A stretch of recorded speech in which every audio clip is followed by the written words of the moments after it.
Hello विनीशन Venus chamber के few minutes में आप सबका स्वागत है। इस सीरीज में हम आपके सिलेबस के सारे टॉपिक जो होते हैं एकदम डीप में स्टडी करते हैं, वो भी कुछ ही मिनट्स में। तो चलिए देखते हैं। और जो आज का जो हमारा टॉपिक है वो है मैक्रो न्यूट्रिएंट्स। इससे पहले वाली वीडियो में हमने माइक्रो न्यूट्रिएंट डिस्कस किया था। इस वाली वीडियो में हम मैक्रो न्यूट्रिएंट डिस्कस करेंगे। और ये सभी फूड के पार्टिकल्स, मतलब फूड के बारे में है, दैट इज फूड हमारा किस किस चीज से बनता है। तो चलिए स्टार्ट करते हैं। तो सबसे पहला जो टॉपिक है हमारा मैक्रो न्यूट्रिएंट में, वो है प्रोटीन। वही आपने देखा होगा ना, प्रोटीन जिनको भी बॉडी बिल्डिंग वगैरह करनी होती है प्रोटीन डाइट लेते हैं। एंड प्रोटीन के डब्बे भी आते हैं जिससे एकदम पूरे एकदम मसल वसल गेन होती है। तो आज का टॉपिक है प्रोटीन। प्रोटीन इतना जरूरी क्यों हमारे बॉडी के लिए? तो देखिए, सबसे पहले आपको नजर आ रहा होगा दैट इज आपको ये that is 16% of the human body weight is consist of protein. मतलब 16% जो आपकी बॉडी बनी हुई है वो प्रोटीन से बनी हुई है। ठीक है। इसके अलावा प्रोटीन का क्या काम होता है? Help in formation of enzyme of digestion. आपका जितना भी डाइजेशन होता है, डाइजेशन में जितना भी एंजाइम्स होते हैं, एंजाइम्स क्या होते हैं मैं बता देता हूँ। बायोकैटलिस्ट। बायोकैटलिस्ट क्या होते हैं? आपका बड़े बड़े जो खाना होता है, खाने के बड़े बड़े मॉलिक्यूल जो छोटे छोटे मॉलिक्यूल में टूटते हैं, वो इन एंजाइम्स की वजह से टूटते हैं।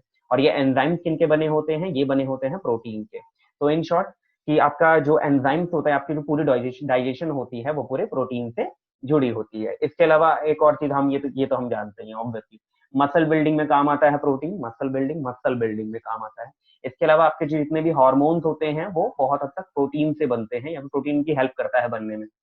जैसे आपका बहुत सारे हार्मोन्स होता है, एड्रेनलिन हार्मोन होता है, बहुत सारे अलग अलग हार्मोन्स होते हैं, जितने जितने भी टेस्टोस्टेरोन होता है, प्रोजेस्टेरोन होता है, ये सारा का सारा प्रोटीन से बनता है।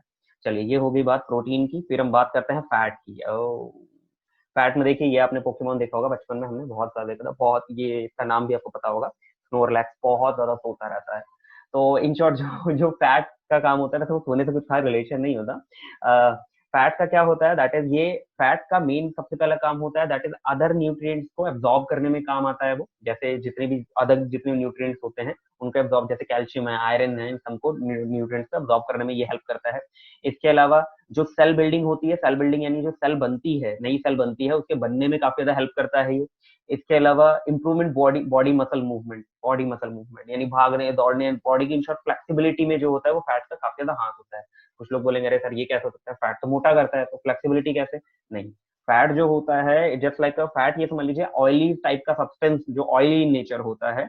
तो दो मसल के बीच में जब ऑयल रहेगा तो मसल ज्यादा इजीली, मतलब ल्यूब्रिकेशन का काम करेगा, जिससे दोनों मसल आपस में ज्यादा रब इजीली हो पाएंगे, जिससे ज्यादा फंक्शनिंग जो होगी, ज्यादा जो मूवमेंट होगी बहुत इजी होगी। तो दैट्स फैट जो होता है वो काफी इंपॉर्टेंट, एक सिग्निफिकेंट रोल प्ले करता है मसल मूवमेंट में। इसके बाद आता है आपका कार्बोहाइड्रेट। बहुत इंपॉर्टेंट है ये। ठीक है, मैक्रोन्यूट्रिएंट में भी बहुत सबसे ज्यादा इंपॉर्टेंट है ये। इसका मेन काम मैं तुम्हें साफ साफ बताता हूँ। कार्बोहाइड्रेट इज जस्ट लाइक, ये हमारी बॉडी को एनर्जी प्रोवाइड करता है। जैसे वीट होता है, राइस होता है, इन सबसे जो जितना भी आपको कार्ब्स मिलते हैं, कार्बोहाइड्रेट को नॉर्मली कार्ब्स भी आजकल बोलते हैं। तो जितने भी कार्ब्स होते हैं, कार्बोहाइड्रेट जो होता है, उसका मेन काम क्या होता है? दैट इज एनर्जी देना हमारी बॉडी को। तो आप बोलेंगे फैट से नहीं मिलती, फैट से मिलती है, लेकिन सबसे चीपेस्ट जो सोर्स होता है, सबसे इजीली जो सोर्स होता है, कार्बोहाइड्रेट का होता है। मेन काम इसी का होता है, एनर्जी देना। फैट का डायरेक्टली काम नहीं होता है, इनडायरेक्टली उसका काम होता है एनर्जी देना। इसके अलावा स्टोर्स एनर्जी, ये जो होता है, मतलब जो कार्बोहाइड्रेट होता है वो एनर्जी की फॉर्म में स्टोर भी होता है, या फिर एनर्जी जो होता है कार्बोहाइड्रेट में स्टोर होती है।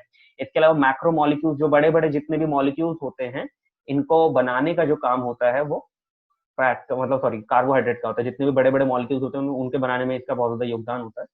इसके अलावा कार्बोहाइड्रेट जो होता है वो तीन अलग अलग टाइप में मिलते हैं। कौन कौन से? एक होता है मोनोसैकेराइड, एक होता है डाइसैकेराइड, एक होता है पॉलीसैकेराइड। थोड़ा और सिंपली अगर मैं समझाऊं तो मोनोसैकेराइड का मतलब होता है दैट इज फॉर एग्जांपल, ये सिंपल टाइप की एक सिंपल मॉलिक्यूल होता है। फैट का देखो, carbohydrate is just like carbohydrate है, ये डायरेक्टली एनर्जी में कन्वर्ट हो सकता है। ठीक है। तो मोनोसैकेराइड का मतलब सिर्फ एक सिंगल एक मॉलिक्यूल होगा जिससे आप डायरेक्टली एनर्जी कन्वर्ट कर सकते हैं। जैसे इसमें देखो एग्जांपल देखिए, ग्लूकोज है, फ्रक्टोज है, गैलेक्टोज है। आपने ग्लूकोज सुना होगा। ग्लूकोज एक ऐसा एनर्जी मॉलिक्यूल है जो डायरेक्टली एनर्जी में कन्वर्ट करा जा सकता है, तो ग्लूकोज है। अब मोनोसैकेराइड, द वर्ड मोनो, एक और चीज, मोनो मोनो वर्ड का मतलब ही होता है एक। तो एक ऐसा मॉलिक्यूल जो कि डायरेक्टली एनर्जी में कन्वर्ट हो सके, उसे हम बोलते हैं मोनोसैकेराइड। कार्बोहाइड्रेट का पार्ट होता है। एक होता है disaccharide. What is the mean of di? Di का मतलब होता है दो। तो यानी ये दो दो मॉलिक्यूल से मिलकर बना होता है। जैसे ग्लूकोज और फ्रक्टोज मिल गया, ग्लूकोज और ग्लूकोज और ग्लूकोज हो गया, ग्लूकोज और गैलेक्टोज हो गया, तो ये दो मॉलिक्यूल्स हो जाते हैं कार्बोहाइड्रेट के जो मिलके डाइसैकेराइड बनाते हैं। फर्क क्या है?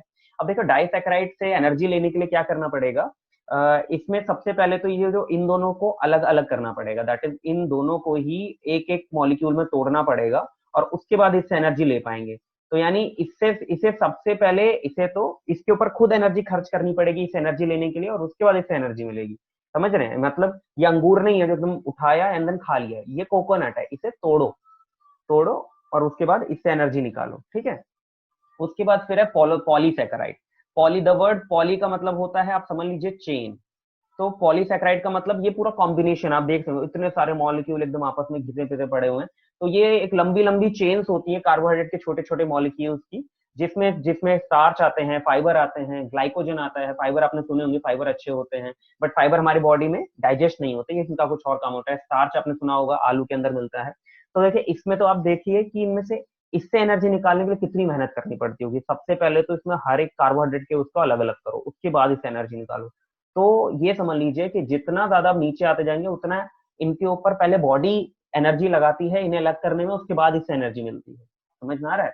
तो दैट इज वाई कार्बोहाइड्रेट जितना सिंपल होता है उतना इजी होता है बॉडी को डाइजेस्ट करना, जितना टफ, जितना ज्यादा कॉम्प्लेक्स होता है, जितना ज्यादा टर्म बढ़ता जाएगा, डाई होगा तो ज्यादा मेहनत करनी पड़ेगी, और ट्राई होगा तो और ज्यादा मेहनत करनी, सॉरी पॉलीसैकेराइड तो और ज्यादा मेहनत करनी पड़ेगी। जैसे एग्जांपल मैं बताती हूँ, लैक्टोज, लैक्टोज डेयरी प्रोडक्ट में मिलता है, डेयरी जैसे दूध, छाछ, आपका ये पनीर वगैरह। तो आपने देखा होगा पनीर कई बार दूध पीते हैं तो कई बार दूध थोड़ा हैवी लगता है आपको, है ना, ग्लूकॉन डी पीने से। ग्लूकॉन डी जो होता है ग्लूकोज से होता है, तो ग्लूकॉन डी इजी लगता है, दूध थोड़ा हैवी पड़ता है, क्योंकि दूध के लिए पहले बॉडी को एनर्जी लगानी पड़ती है इसे 2 से 1 करने में और उसके बाद एनर्जी लगाने में। इसके अलावा स्टार्च में तो आप भूल ही जाओ। जैसे फॉर एग्जाम्पल अगर आप चने बहुत सारे खा लेते हैं तो उसमें फाइबर बहुत ज्यादा होता है, तो देखेंगे कई बार बहुत बहुत ही ज्यादा हैवी लगने लगता है, क्योंकि उसमें बॉडी को बहुत ज्यादा एनर्जी लगानी पड़ती है। तो ये कुछ टर्म्स होती हैं, ये कुछ चेन होती है कार्बोहाइड्रेट की, टर्म बाय टर्म, ठीक है। तो सबसे पहले होता है मोनोसैकेराइड, फिर डाइसैकेराइड, पॉलीसैकेराइड। मोनोसैकेराइड एक ही सिंगल कार्बोहाइड्रेट का मॉलिक्यूल होगा, डाइसैकेराइड 2 कार्बोहाइड्रेट के मॉलिक्यूल्स होंगे, जिसे बॉडी को तोड़कर एक एक में कन्वर्ट करके एनर्जी निकालनी पड़ेगी।